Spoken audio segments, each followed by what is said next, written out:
Were there giants? What really was the Tower of Babel? On this episode, Dustin Wright, co-host of Raising the Wild Ones, shares his ideas on the Book of Enoch, as well as some unusual stories from the Bible. So join us for a little campfire fun.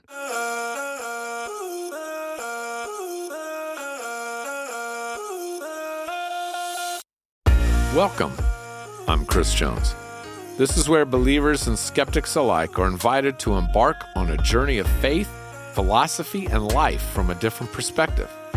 Whether we are joined by an insightful guest or we just jump into the deep end, this exploration promises to challenge us all. Are we getting it right? This is Spiritual Hot Sauce.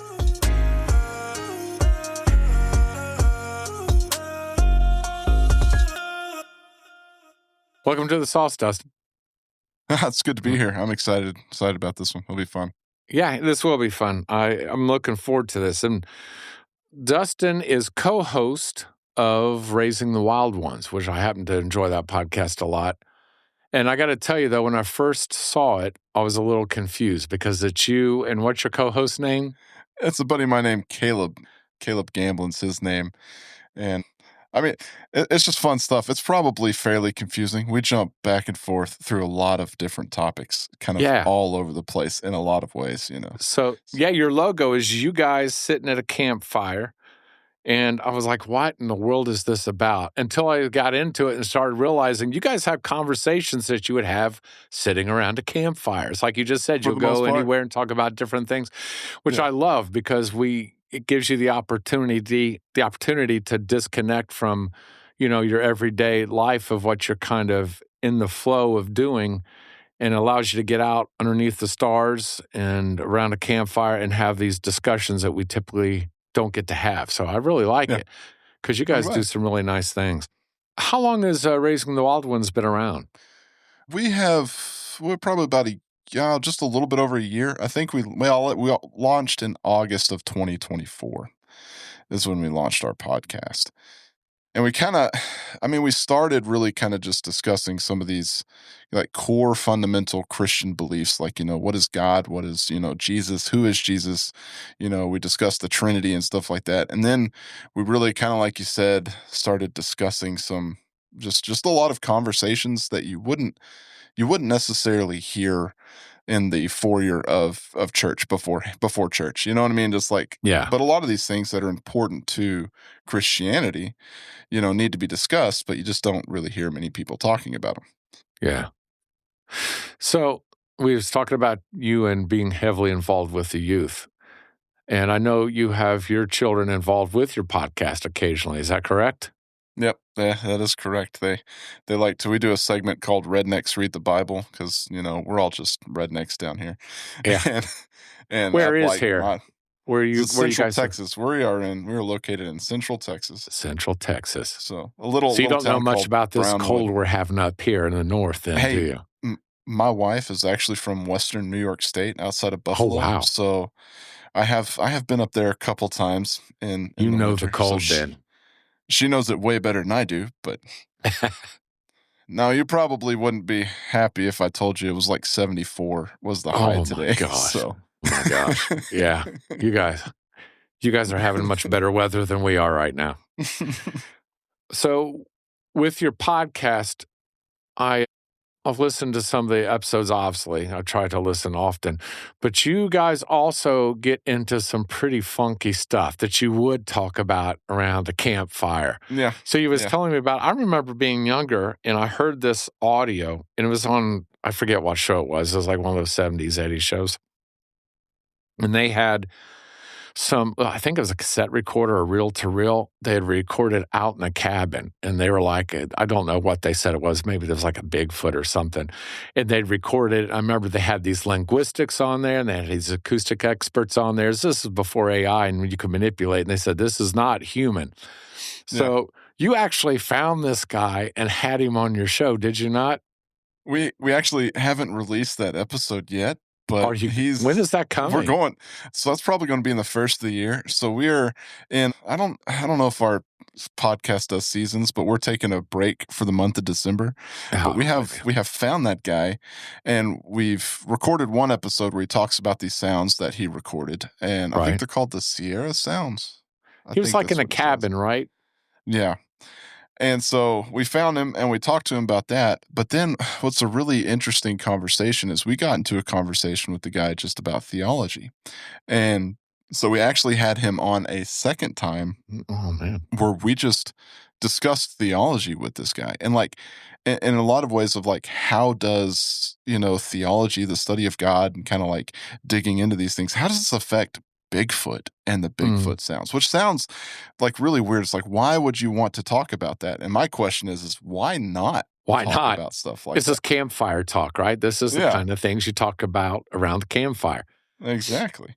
And it's a real neat conversation that we had with him. And he's got some interesting views that don't necessarily line up with ours, but it was just a conversation where, we're talking about our views, he's talking about his, and we're just having this big discussion about, well, okay, how did this event affect the way we view the world and thus the way we view God in Yeah. the world around us, Yeah. So you guys welcome a lot of conversations like that. This may not be like yours, correct? Oh And yeah, it we do. gives insight. I think it's helpful to everybody. I think it's good to hear these things. So I applaud you guys for that. It's fun. It's fun. Sometimes we get some interesting, and different viewpoints and but at the end of the day, I mean, it just you sit there and you talk to somebody, and if somebody can pick, just some nuggets out of your conversations and just understand it just a little bit more, then then that's where it is, right? That God can use Hmm. any conversation, right? And Oh, God yeah. can use anything for his glory and for his good. And Yeah. so it's why shy away from the hard conversations? That's kind of the way me and Caleb, my co-host, we view it is why shy away from hard conversations, Yeah. you know? Yeah. I don't think you should. So w- has it evolved your podcast since you started it? Because when you first started, what did you actually ideally think it was going to be? And now what has it become? Because everybody, when I talk to them about their podcast, it's evolved into something different.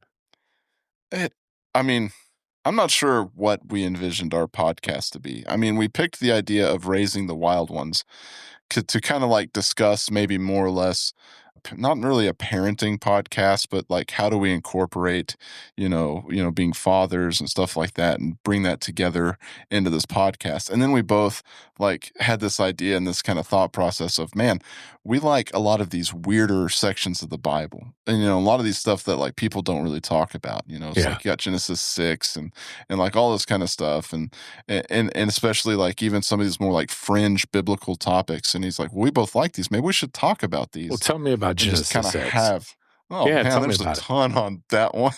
it. Genesis 6 is a fun one. I mean, really, because we got the whole story of Noah, right? And so Hmm. you got the story of Noah, but then you have this whole little section kind of at the beginning of Genesis 6 where it says the sons of the God came down, right? And they saw the women and saw that they were pleasing, right? And then it says that the Nephilim were on the earth in those days. Man, it's like one of the best parts is like you don't drop a little information like the Nephilim were on the earth in those days, and then it says and thereafter, and then it's like you just leave it. It's just like, Yeah. what does that even mean?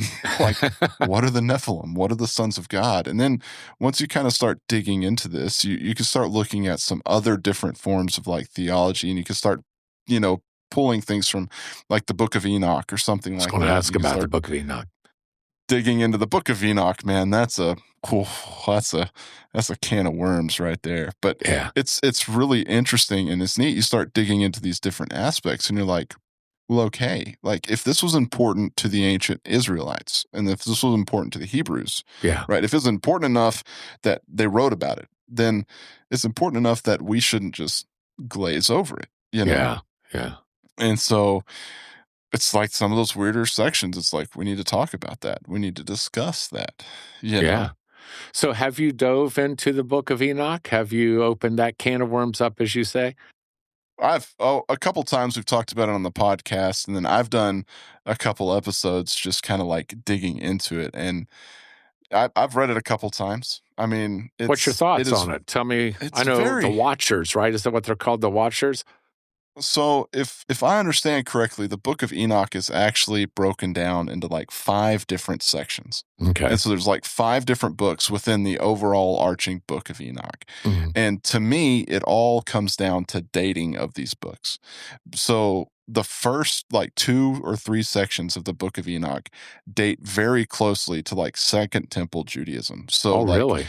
we got dating back into the Old Testament. Now, some of the newer sections of the Book of Enoch, some of like the last 2 sections, those date later. And so it kind of depends. But what's really interesting, even Well, into the can I Book of ask real Enoch, quick? is I'm like, sorry, I don't mean to interrupt. So, are you saying like oh, the it's fine. first 2 or 3 chapters they think are pre-Hellenistic, and then the second or the end of it they think has been Hellenistic? It's been influenced by the Greek culture. Possibly. Yeah. I mean, that's Okay, kind of the thought I process gotcha. there. And it's not like it's kind of so the Book of Enoch is broken up into 5 different books. Hmm. Like you got the Book of the Watchers, you got the Book of Prophecy, you got the Book of Dreams and Visions. Man, I should have pulled that up. I'm a terrible person for not remembering it all. But it's like one key thing that I found kind of digging into is so Jesus refers to himself as the Son of Man. That reference is referenced in the Book of Enoch. In the Book of Enoch, there's like prophecies that discuss a son of man. And where things get really, really interesting is this a big deal? Well, if this is a big deal, if it predates Jesus. I mean, if this predates Jesus, then it's prophecy concerning Jesus. If this does not predate Jesus, then it's a big enough deal that they're using, the Son of Man title that Jesus used, and they're like pulling it into this book. And so it's Interesting. one of those deals that you'll have a lot of people who will say things like, wow, the Book of Enoch is, the forbidden book that was hidden away on purpose. Or you can get really deep into the woods on that. But one of the things I've got to say is read it for yourself. See what you think. I mean, the thing is, like with Christianity, we got the Holy Spirit helps us discern different things and Hmm. understand it. So does that mean we shy away from these weirder topics and these weirder books? I mean, no. Read them, see what you think, because even Jude quotes the Book of Enoch. Hmm. So in the book of Jude, it quotes the Book of Enoch. In Second Peter also quotes or refers to the Book of Enoch. And so it's like we've got these 2 New Testament writings that kind of look towards this book that was written, and it's like, well, okay. And even if it is just early Jewish historical writing, that's still important, and that It still is. focuses on and helps us point towards more of a historical context to Jesus and the Jews. So everybody knows kind of what you're talking about. So the Book of Enoch, the thing that everybody gets excited about is it talks about the Nephilim, correct? Yeah, that's in the first section it talks about. One of the big things that really kind of that first section talks about the sons of God. And so it talks about how the sons of God came down and the things that they gave mankind in exchange for this relationship with the women, right? And so like it talks about how the sons of God, when they came down in the first section of the Book of Watchers, it talks about that they gave them metallurgy. It gave them how to cut roots and find medicines, which gets really interesting because when you start digging into the translation on that, I had a good buddy of mine. This is one of the moments where I need to call Joel and be like, Joel, you need to tell me what this means. But like when you dig into Everybody like, needs a Joel, right? oh yeah, he's my Hebrew guy. He's like I tell him like, Joel, you're my Hebrew guy. Every time I have a Hebrew question, you're my Hebrew guy. That's And it's like, awesome. but we were talking about this whole idea, and he's like, when it comes to the Book of Enoch, where it says that they learned how to cut herbs and medicine, it's not what we necessarily think of medicine, but it's more of like psychedelics and drugs type Oh, stuff. So it's really? the way it's translated is like both and so it's like God has given us these things that can be used as medicine, right? But it's like, Well, the sons of God are going to tell you how to distort what God has given you, which is really interesting when you start digging into it that way, because the whole first section of the Book of Watchers basically just gives us details of how these sons of God are distorting the image of God in various ways. I mean, it talks about at one point where they are making these things called chimeras, which are, taking creatures and bringing them together and forming different things, right? Hmm. And so when you look at the Book of Enoch, and then you jump back into Genesis 6, and you're like, and I think the line where it says, God looked down on the earth and saw that nothing was good except for Noah, right? You see the flood and you see how all that plays out, and you're like, okay, this makes sense. And it gives you more of an idea of what's going on. Oh, Yeah. that's interesting. And also the most, like, especially the Book of Watchers, when they're telling the story of the Book of Watchers, it's pre-Genesis 6 and it's pre-flood. And so when God comes and floods the earth, it's like, well, he's flooding the earth because of what we read in How the Book does of it Enoch. describe these Nephilim? I mean, what is their characteristics? How is it? What's their image?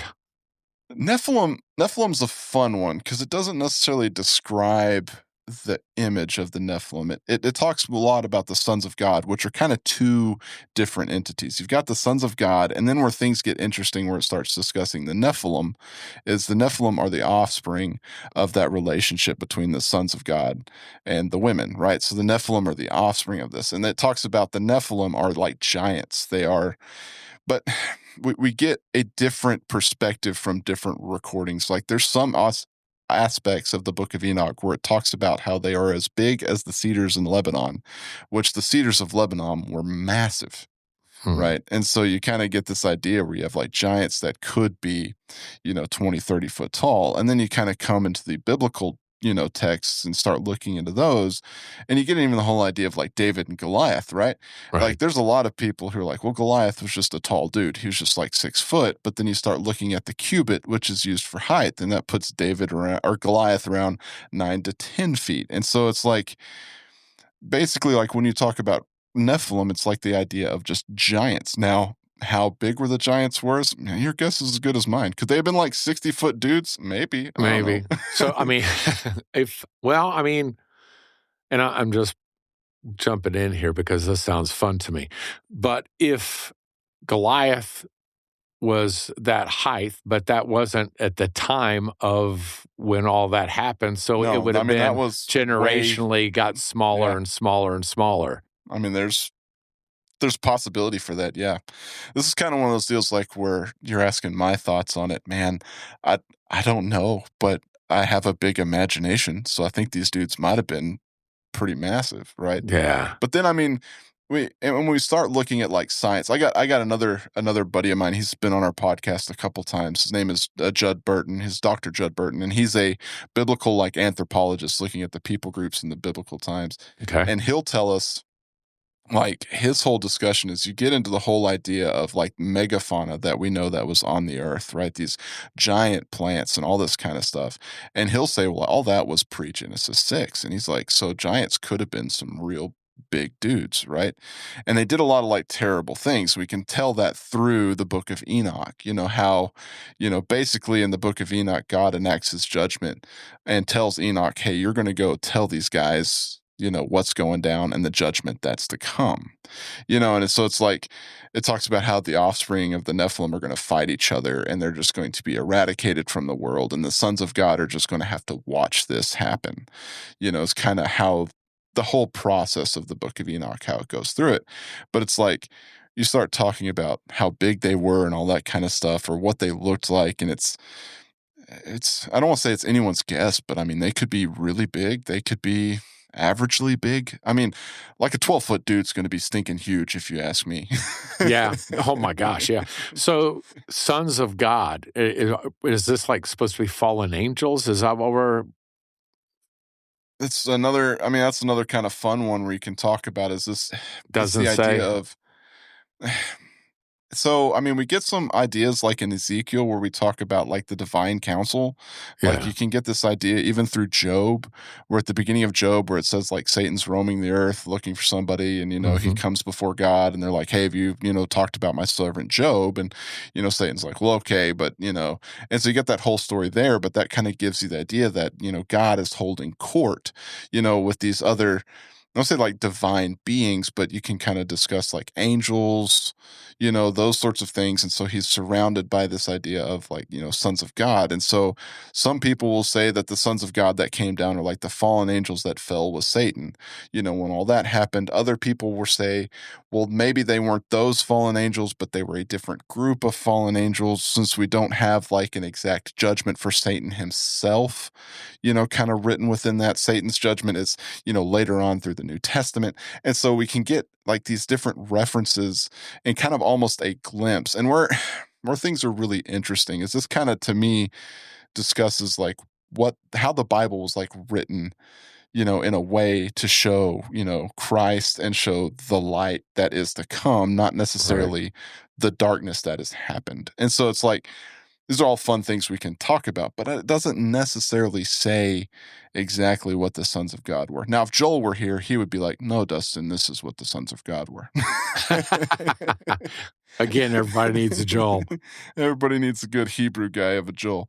So, well, let me ask you, what's your personal feelings? Is Jesus actually quoting the Book of Enoch, or do you think it was the reverse engineer that it came after to try to give it credibility? If you want to know kind of like my personal thoughts on it, I think in some instances Jesus is referring to himself as the Son of Man because of the Book of Enoch. I think in Yeah. some instances the Book of Mhm. Enoch did come first. And so does that give the Book of Enoch legitimacy? Well, in some ways, yes. Does that also mean that not the entire Book of Enoch has legitimacy? In some ways, yes, because some of the later parts of the Book of Enoch were written after Jesus. But there are spots where it clearly talks about a son of man Yeah. is to come. And then it gives a fairly detailed kind of just not necessarily description of Jesus, but what Jesus is going to do. And then Jesus is referring to himself as a son of man. I think he's doing that to kind of be like, hey guys, look over here. You guys remember that Book of Enoch that was written? Yeah, it's like, I'm that guy. Yeah. yeah, oh yeah. That's interesting stuff. That's interesting stuff. So, do you think that Goliath was one of these Nephilim, one of these offsprings? I think he was a giant. Yes, it's you talk about like Nephilim itself. It depends on if you're discussing the direct descendants. I think he was a descendant of the Nephilim, in some way, shape, or form. And, thus, in fact, yeah, Nephilim, but he was definitely a giant. I mean, what's really interesting when you look into like even like the Book of Enoch and other historical Jewish writings says that Nephilim, or not that David had 5 brothers. Yeah. And then we've even got Picked in up that those other story, stones, right? he picks up 5 stones, and it's like, Yeah. it's little stuff like that that they're not going to teach you that in vacation Bible school. No, no. Yeah. So, if Nephilim was around back then, that means there's descendants of Nephilim around now. Oh, that's the $10 million question, right? Yeah. So, what part of the They're world would those guys be in? I don't know, you're getting into, like, modern stories and modern tales and stuff. Oh, this is There's a all fun. tale. No, this is campfire. You got Oh, me on your uh, campfire. it's discussions, man. Because like, even you wanna talk about, like, modern stuff, is there's an account of what they say the Kandahar giant, and I wanna say this happened during the First Gulf War. I think. I can't remember. Don't quote me here.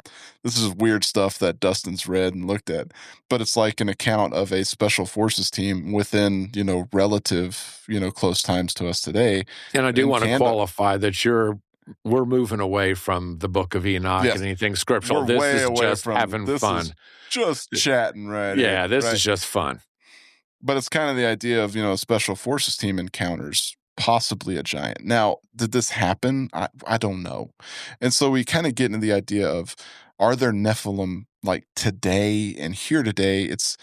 And then we go back into the Old Testament and we see like the conquest of Joshua and how Joshua was specifically like going after the Canaanites, and he's specifically going after these quote unquote giant races, right? And Yeah. it's like it's the final judgment to destroy them and maybe in some way wipe them off the earth. So how does that look today's terms where we are today? I don't know. I mean, it's interesting stuff to think about and kind of discuss. It's like, could there possibly be? Well, Well, I'm maybe. sure they Could it wouldn't be that tall now because they've been, after generations of getting shorter come and in? shorter Yeah. and shorter. Yeah. But I'm sure they would have some genetic mutations that everybody else wouldn't have. There's something different about them, right? Oh, yeah. There's Some talks are 6 fingers and 6 toes, something like that. Like I've heard that before, really. and I've heard that. There's some other stuff that I've kind of heard that might be some of those genetic markers, I guess. But I don't know. I'm just spitballing here. Yeah, yeah. Well, I mean, it's like you said, it's fun. These are the kind Oh of yeah. stuff. Oh yeah. But and so Genesis 6, you guys jumped in and had some fun with that. What are some other places in the Bible that kind of get glossed over, as you say, but it's fun? Oh, I mean, you start talking about like even like Ezekiel in the Valley of the Dry Bones. I mean, it's a passage we've probably all heard. If you're in church, you've heard a pastor at some point preach on it. But then if you Mhm. stop and think about it, it's like, he's prophesying to these bones and he tells them to grow flesh, grow sinew, right? And it's Yeah, like, and like all this stuff happens, and he's like, well, but nothing's going to happen unless the breath of God enters them. And it's like, well, that's interesting. That's cool. That's really neat to think about. And it's like, it's a lot of these like little nuggets that you would get bits and pieces of it like growing up, but you wouldn't like understand the full story. It's like, because even like Jonah and the whale, I mean, that's an awesome story to tell kids, right? He gets swallowed by the whale, because he doesn't want to go to Nineveh and all that kind of stuff. But then if you like take a moment and stop and see who Jonah is as a person, I mean, at the end of that whole story, and they don't really like, we kind of stop teaching it after he's preached to the Ninevites, and then they repent, right. and then after that it says he goes up to the top of the mountain to watch God destroy him. And it's like, well, hold up here, Jonah. Like, they totally just repented. God's not going to destroy him because they repented. And Jonah's like, no, no, no, no, no, not God. Blow him God up. said he was going to pull the trigger. Go pull the trigger. Yeah, go take Yeah. care of that. And so it's like, I mean, there's a ton of stuff you just kind of sit there and look at and you stop and think and go, well, that's interesting. That's a little different. I mean, we talked a little bit about the book of Job. I mean, the book of Job is just a wild book that just kind of talks at the very beginning. It says Satan is just prowling around looking for somebody, and he just kind of goes before God, and then God almost like boasts about Job, and he's like, hey, man, have you, check out my servant Job down there. And it's like we've got these passages that will get preached on sometimes and get discussed sometimes, but a lot of times they just get kind of like glossed They never get over. opened up, Yeah. but they do need to be opened up. They do need to I be mean, they're talked interesting about. stuff. Yeah. Like kind of back into the Genesis 6 a little bit, but like in Second Peter, there's a whole part where it talks about how Jesus supposedly went down and prophesied, to these entities that fell in the time of Noah. It says he goes down there, prophesies to them, and then comes back. And so it's like, well, what does that mean? Did he go down there and just like tell them, hey guys, I'm the savior? Or does he go down there and says like, hey guys, you screwed up, I won, tough cookies? It's like, Yeah. but it's like, well, okay, we got this little passage that it's kind of hard to swallow and it's kind of hard to deal with, but I mean, it's biblical, and we need to deal with it and look at it and understand it and try to understand it. Yeah. Yeah. And it's just there's fun little stuff kind of like all throughout scripture that Why do you think that that's been? Because you're right. You're not going to hear that in a church foyer, and you're definitely not going to hear this stuff from a pulpit. But it is stuff that needs to be talked about. Why do you think it is kind of hush hush while you're in the church? I don't know. I mean, that's a tough question to kind of talk about because uh, I think in a lot of ways pastors and sometimes people are scared of what other people might think and view. And it's like in a lot of ways we've taken Christianity and we've kind of pulled the Bible down to its bare bones, and it's like, well, we can talk about Jesus, we can talk about this, and we can talk about that, but all these weird stuff that starts just kind of coming around into the side. It's like, we don't really like discuss that much. I mean, start talking about Yeah. like demons and like all of these sorts of things. It's like, well, no, that's fringe, that's aside. And so it's like, but if it's not getting discussed, and I don't want to say, like, I keep going back to the foyer. If you're totally hanging out with me and Caleb in the foyer of our church, we're probably talking about weird stuff. But it's like, if it's not getting discussed in these safe places where we can have these like full discussions, where we can have these hard discussions, then where is it going to get discussed? Is it ever even going to get talked about? Is it, are we going to discuss things like, demons and even like demon possession and like all these like weird stuff that's like people like, well, no, that's just Bible times things. No, it's not, and it's like, if we just kind of leave it there in this little box, then that's where it stays when it's scriptural, and God wants us to examine all of Scripture, not just bits and pieces of it. Have you studied the will within the will and all that stuff? I've looked into that. Yeah, I'd like to hear your thoughts. Yeah, I'd like to hear your thoughts on that. That's Ezekiel's wheel, right? Yeah. I mean, that's talking about.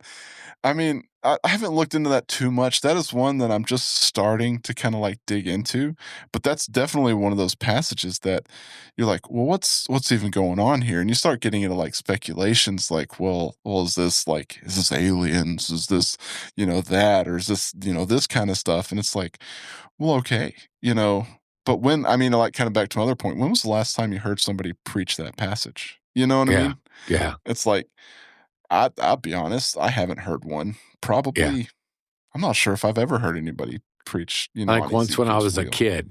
I heard it, but it wasn't, it was glossed over. It was, because it's a hard passage. Now, that's one, I'll be honest, my thoughts probably are kind of like base level on that, and I'm not totally sure where I'm at there yet, because I'm just starting to kind of like dig into that one. And really look into it so I can be more knowledgeable. That's one of the ones we're going to talk about probably in the spring on our podcast. And so I can't wait to get that episode. I want to hear that one. I want to hear what you guys come up with. I tell him, I'm like, man, you got to give me a couple months to read into this for a little bit, so I can kind of grasp it and understand it a little bit more. Tower of Babel's another fun one too. I mean, there's the Tower of Babel cool stuff in there.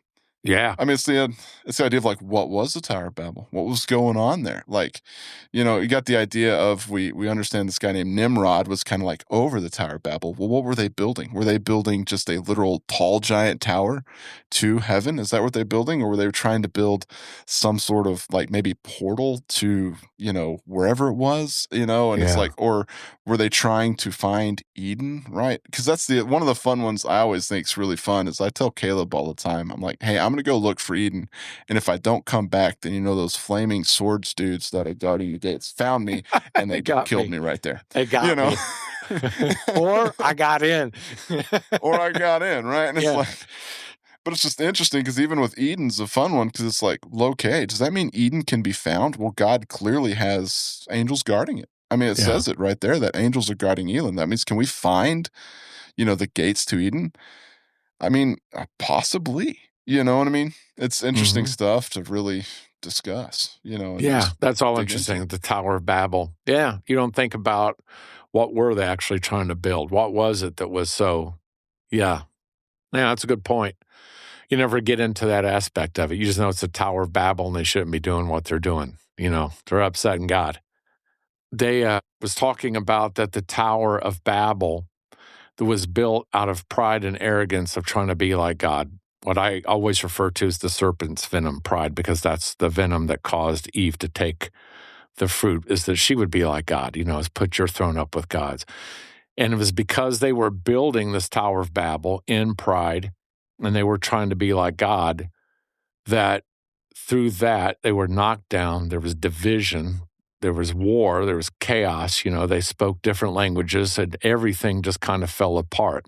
That was a precursor of the upper room on the day of Pentecost, because when the Holy Spirit came down and when they were in a humble posture there on behalf of Christ, the Holy Spirit came down and the division was gone because they spoke a tongue that they could all understand, and it brought them all together in community. And I thought, man, that's a beautiful symbolism of kind of what happened. Yeah. Earlier, you said it that we break it down to the bones of it, and this is what we talk about. But we don't talk about all the other cool stuff that's in there that is a part of it. Why were they building the tower, and how do we build a Tower of Babel in our culture and in our life, because it always ends up the same way. It's I talk about archetypal warnings, and it's not just in the Bible, it's in everywhere that we are warned about putting our throne up near God's, that always ends bad for us. Oh, yeah. Oh, yeah. It's like they shouldn't be doing that, and they're building a giant tower, but it's like, well, what was it, It's interesting stuff because it's like Caleb we were actually originally talking about, the dry bones and that whole thought process there. And it's like, well, what's the core dry bones of Christianity? Well, I mean, it's A, B, and C, it's Jesus and the death on the cross. It's like, well, we can give all of that, kind of flesh by looking at it through the entirety of the Bible. And kind of looking at it through the prophecies of Jesus through the Old Testament, even like looking at it through the prophecies, through like the prophets, and then come back and you see into Jesus. And it's like, and even Jesus addresses it when you start talking about, casting out demons and like all of these things going on. It's like Jesus isn't shying away from these hard topics. Jesus isn't backing off of these things. And it's like, so why should we not also just discuss and talk about them? Does that mean we're going to completely and totally understand them? No, I've got a list 10 miles long of what I'm going to ask God when I get to heaven. And it's like, and I know once I get there, it's not going to matter anymore, but I'm still going to ask my questions. Yeah. And it's like, we can keep on digging into this idea of like theology. And that's like, me and Caleb, we call ourselves the redneck theologians. It's like, because only a couple of rednecks are going to really sit around and talk about some of this stuff. But it's like I said, I think these are important conversations because they do open up the door to other conversations, and it keeps the spontaneity going. Yeah. I appreciate it. So, well, man, this has been a lot of fun.